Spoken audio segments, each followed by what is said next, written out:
नमस्कार मंडळी ठरलं तर मग या मालिकेचा आजचा भाग खूप इंटरेस्टिंग, खूप भारी दाखवलेला आहे बरं का.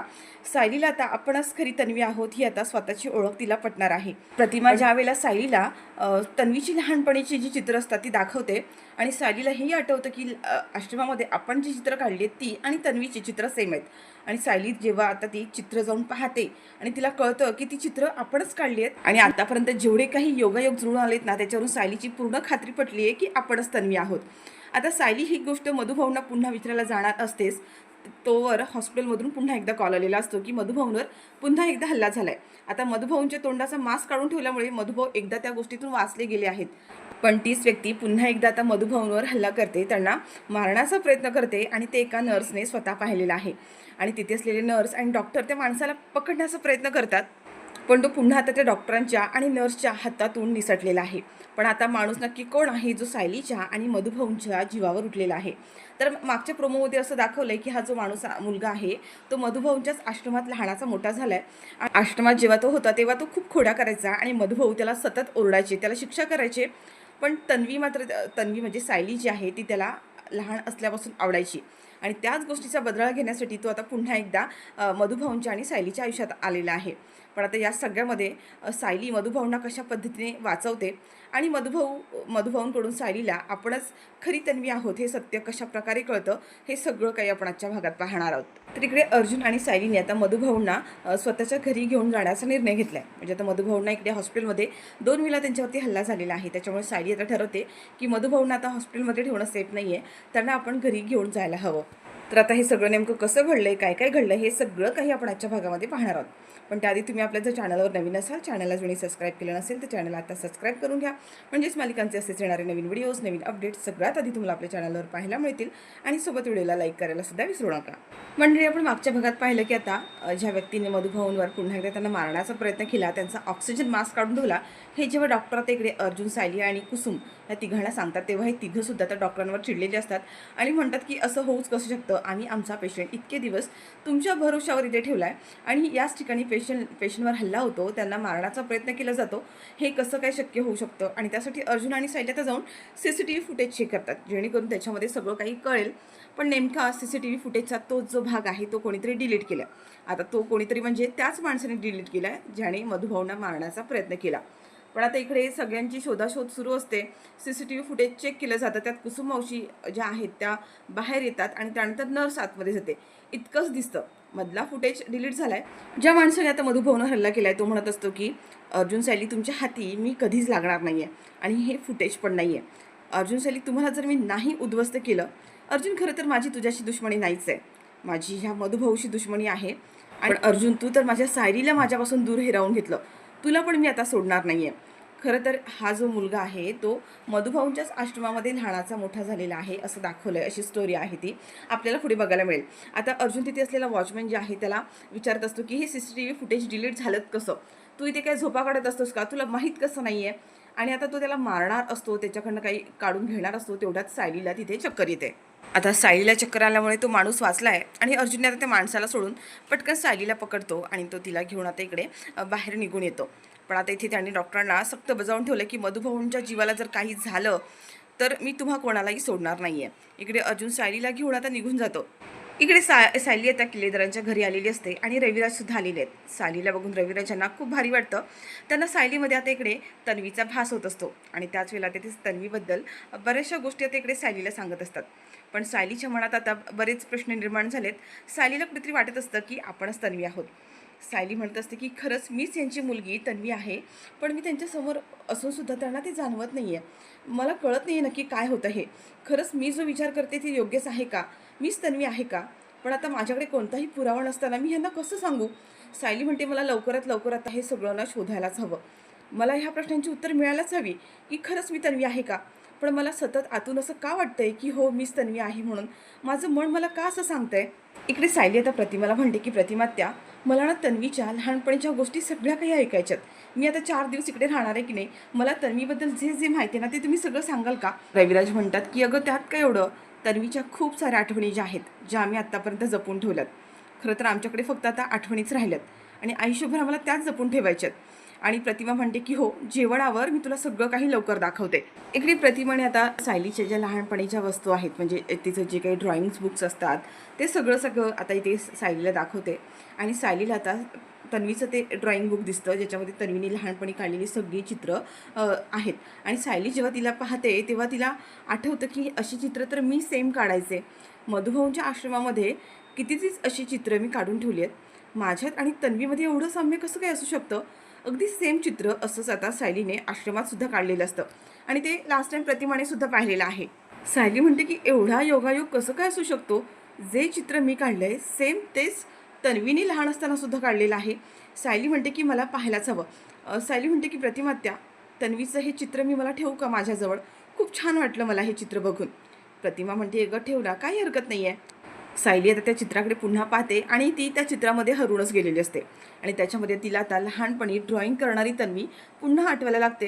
प्रतिमा इकडे सायलीशी बोलतच असते, तन्वीच्या लहानपणीच्या गप्पा सगळ्या तिला सांगत असते. पण सायलीचं कशातही लक्ष नाही आहे. तिला ती लहानपणी ड्रॉइंग करणारी तन्वीच तिच्या डोळ्यासमोर दिसते. प्रतिमा म्हणते अगं सायली, काय झालं, कुठे हरवलीस?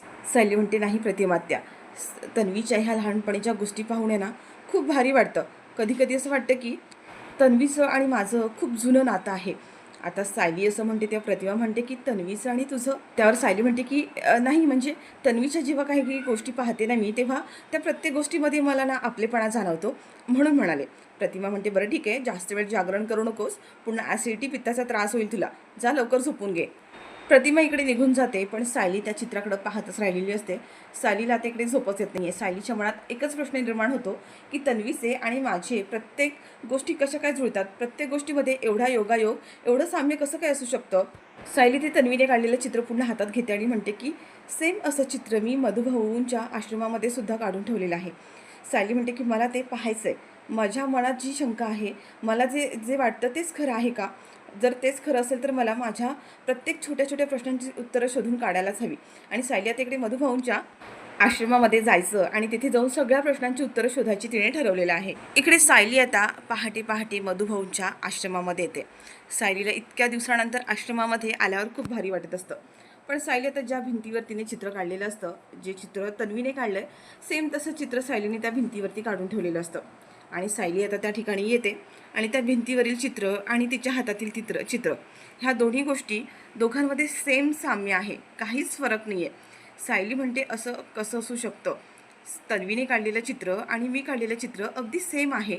आणि सायलीला आता इथेच तिची खरी ओळख पटलेली आहे. आणि सायली आता जो हा विचार करत असते ना, त्याच वेळेला तिथे लहान तन्वी दिसते. ती तन्वी जेव्हा ती मधुभाऊंच्या आश्रमात सापडल्यानंतरची तन्वी. आता ती थोडीफार मोठी झालेली दाखवली आहे, पण तन्वीचा चेहरा आता इथे सायलीला दिसतो आणि तो चेहरा आपलाच आहे हे सुद्धा आता सायलीला समजतं.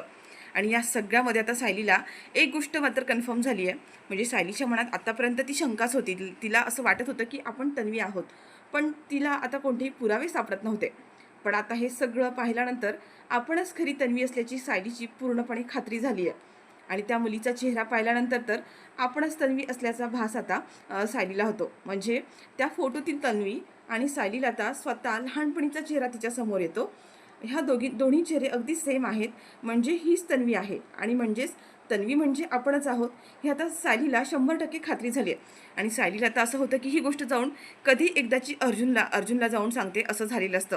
आणि सायली आता लगेचच तिथून निघून जाते आणि घाईमध्ये आता ती अर्जुनला इकडे सांगायला येते.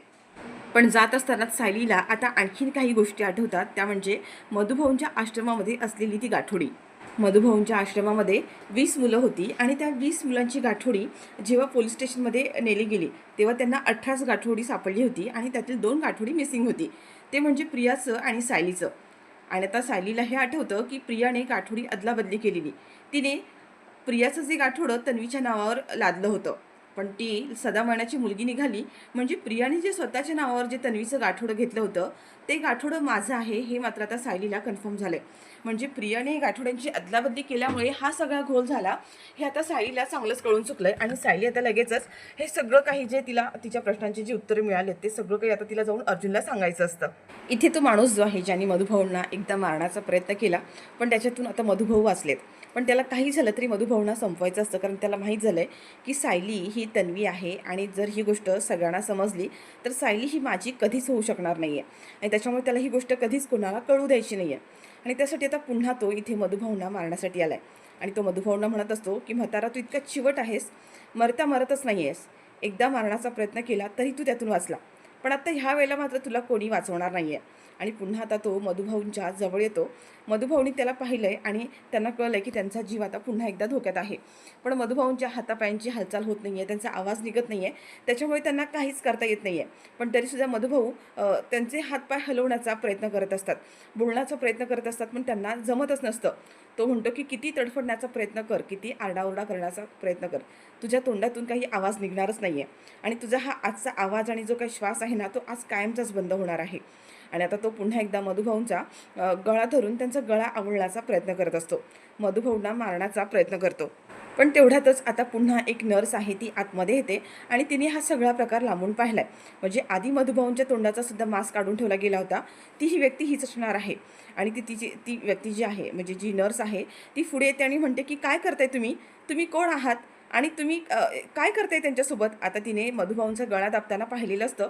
तेवढ्यात तो माणूस आता त्या नर्सला मारण्याचा प्रयत्न करतो, पण ती नर्स आता इथे आरडाओरडा करते आणि त्याला धक्का मारून तिथून पळून जाण्याचा, त्याला हाकलून दवडण्याचा प्रयत्न करते.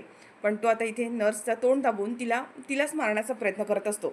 पण आता ती नर्स तिथे आरडाओरडा सुरू करते आणि तेवढ्यात जे काही डॉक्टर्स आहेत ते डॉक्टरसुद्धा आता तिथे आतमध्ये रूममध्ये धावत येतात. ती नर्स आता म्हणत असते कोण आहात तुम्ही, कोण आहात तुम्ही, आणि त्याच्या चेहऱ्यावरचा मास्क काढण्याचा प्रयत्न करत असते. पण तिला ते काही जमत नाही आहे. तो त्या नर्सला तिथे जोरात ढकलून देतो आणि तेवढ्यातच आता तिथे डॉक्टर येतात आणि डॉक्टरांनी आता त्या माणसाला पकडलं आहे. पण त्यातही त्या दोघांनासुद्धा आता धक्का देऊन तो तिथून धावत पळत बाहेर निघून जातो.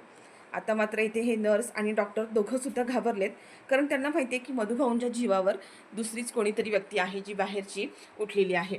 आणि त्याच्यामुळे आता हे दोघंसुद्धा घाबरलेत आणि त्यांनी इकडे आता अर्जुनला फोन केला आहे की मधुभाऊंवर पुन्हा एकदा कोणीतरी मारण्याचा प्रयत्न केला आहे, त्यांच्यावर हल्ला करण्याचा प्रयत्न केला आहे. आणि आता ते अर्जुनला आणि सायलीला दोघांनासुद्धा फोन करून इकडे बोलावून घेतात.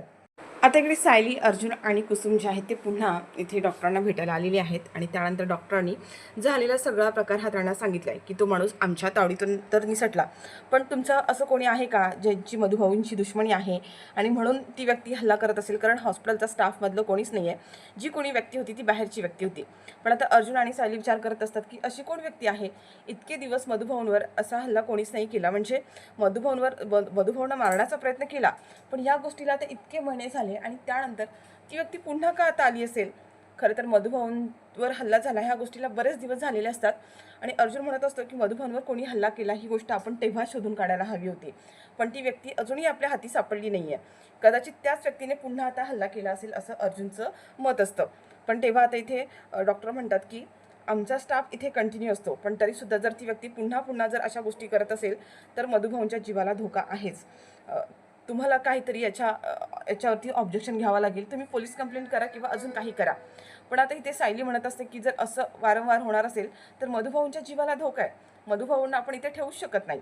आणि त्यावर सायली म्हणते अहो ऐका ना, आपण एक काम करूया, आपण मधुभाऊंना इथून घेऊन जाऊया, त्यांची जी काही ट्रीटमेंट आहे ती सगळी आपण घरी करू, हवं तर एखादी नर्स पण आपण घरी ठेवूया, पण मी मधुभाऊंना आता इथे ठेवणार नाही आहे. आणि सायलीच्या ह्या म्हणण्यावर आता अर्जुनला सुद्धा हेच वाटतं की मधुभाऊंच्या जीवाला जर धोका असेल तर आपण त्यांना हॉस्पिटलमध्ये ठेवणं चुकीचंच आहे.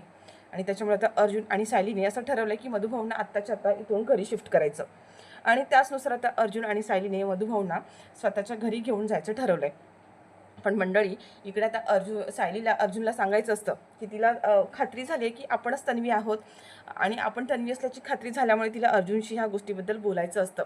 पण सायलीकडे तसे आता काही ठोस पुरावे नाही आहेत, पण तरीसुद्धा तिने ठरवलं की मधुभाऊ का एकदा थोडे बोलायला लागले, त्यांना समजायला लागलं तर मधुभाऊच माझ्या ह्या प्रश्नाचं उत्तर नक्कीच देतील. आणि मंडळी जेव्हा आता मधुभाऊंना घरी घेऊन गेलं जातं आणि त्यानंतर मधुभाऊनी स्वतः आता सायलीच खरी तन्वी असल्याचं सांगितलेलं आहे. आणि फायनली आता सायलीच खरी तन्वी आहे हे सुद्धा आता सगळ्यांना समजणार आहे.